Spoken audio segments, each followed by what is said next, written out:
These damn zombies ain't no joke. You're lucky this hardware store was already boarded up. They won't be able to reach us in here.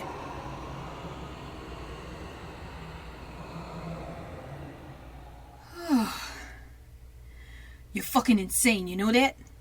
What was so damn important that you risked your life for it? Are those what I think they are? Meds.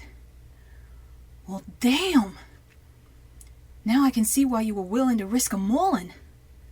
After 5 years of surviving this goddamn crisis, I never thought I'd see a full bottle of meds ever again. You're basically walking around with a bottle of gold bars. Hey, stop shaking it before you get us killed. People will do anything for meds these days. Even outright murder someone for them. How can you trust me? What? Me saving your life ain't enough for you? Pfft. I won't steal the meds in your sleep. Promise, Doc.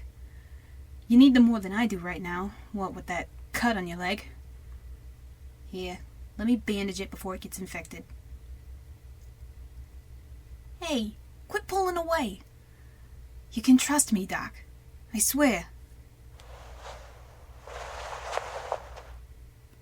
Alright. That should stop the bleeding, although it'll need to be changed once a day. Maybe more. Take some of those meds you've got. I don't need you turning all undead on me. I doubt I'd be able to put down a cute little thing like you anyways. What do you mean you don't want to take them? Do you want to die, Doc? Huh? They ain't meant for you. They're meant for someone who needs them back at your clan's medic tent? Well, they won't get the meds if you don't take some yourself. I thought that was obvious, Sherlock. If you die, they don't get the meds. Simple. Which clan are you from, anyway? Wait, let me guess. The Phoenixes? How'd I know? All you Phoenixes have this same golden patch on your shoulders. Yeah, kinda stands out from the rest of your dark green uniforms. I'm surprised the hunters that patrol the city didn't shoot you, especially with how your high command is getting involved in their shit. Well, yeah, they probably saw the 100 or so zombies and thought you'd die anyway. They probably didn't account for me interfering. Who am I? Just call me Wolf. How old am I? Well, that's a rude thing to ask a woman. Nah, I'm just teasing you, Doc. I think I'm 23, but it's hard to keep track of something like that during an apocalypse. How'd I survive?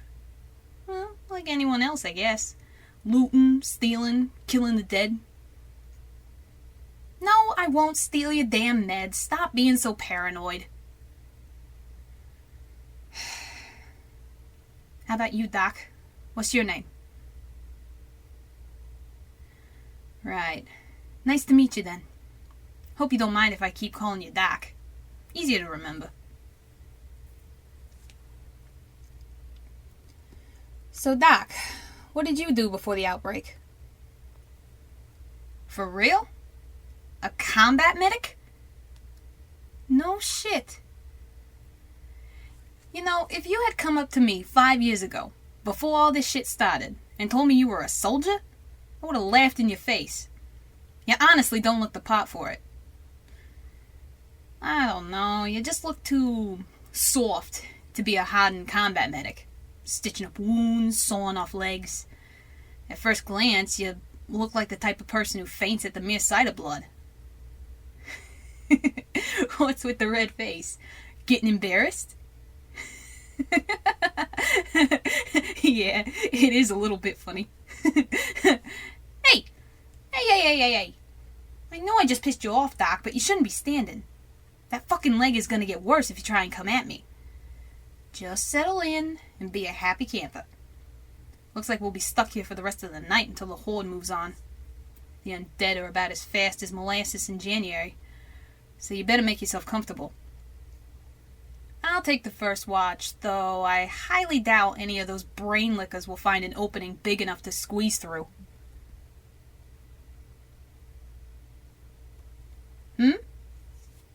What about me?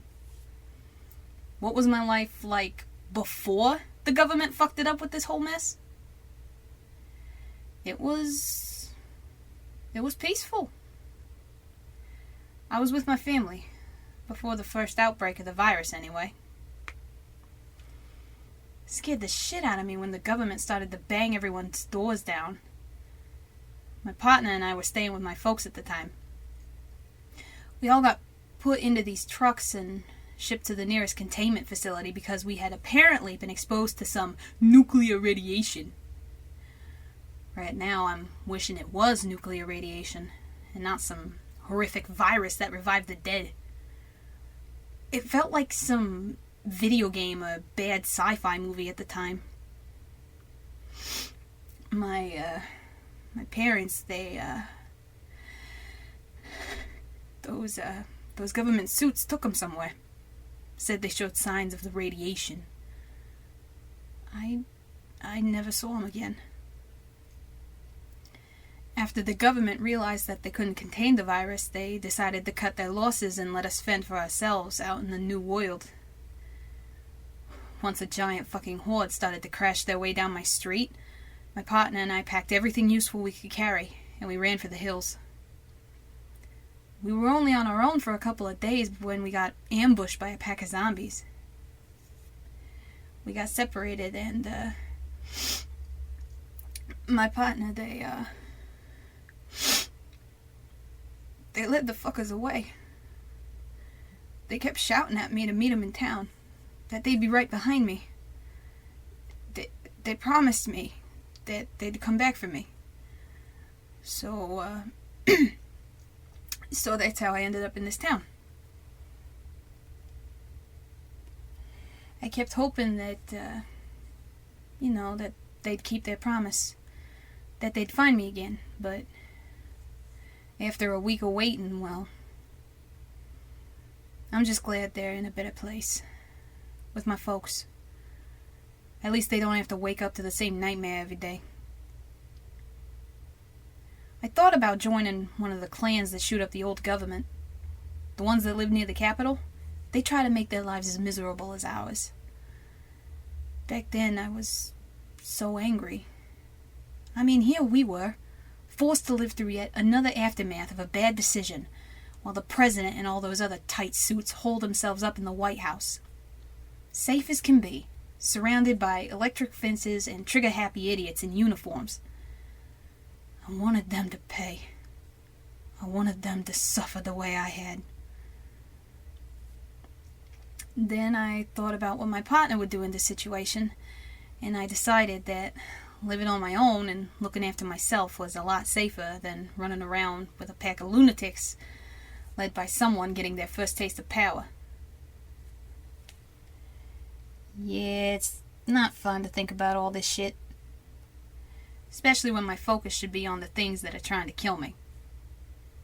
It's nice talking to someone that's actually human and not some undead fucker I'm gonna kill.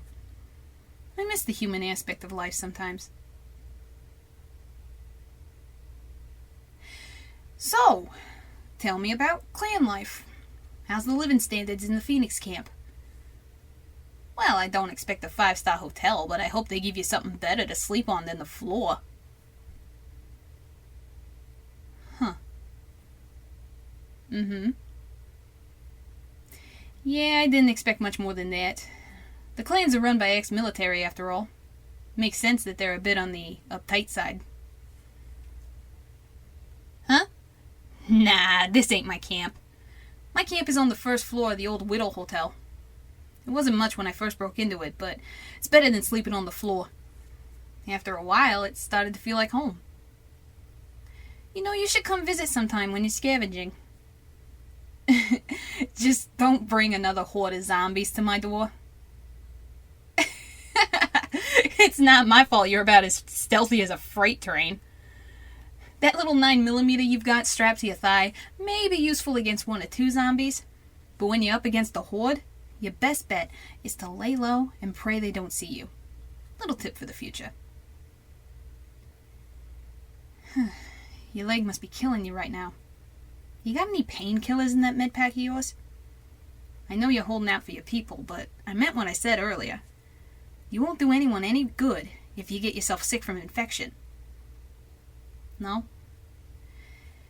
Yeah, I figured. Well, try to get some sleep then. You should be well enough to move by morning. Don't worry, I'll keep watch. Yeah. Good night, Doc.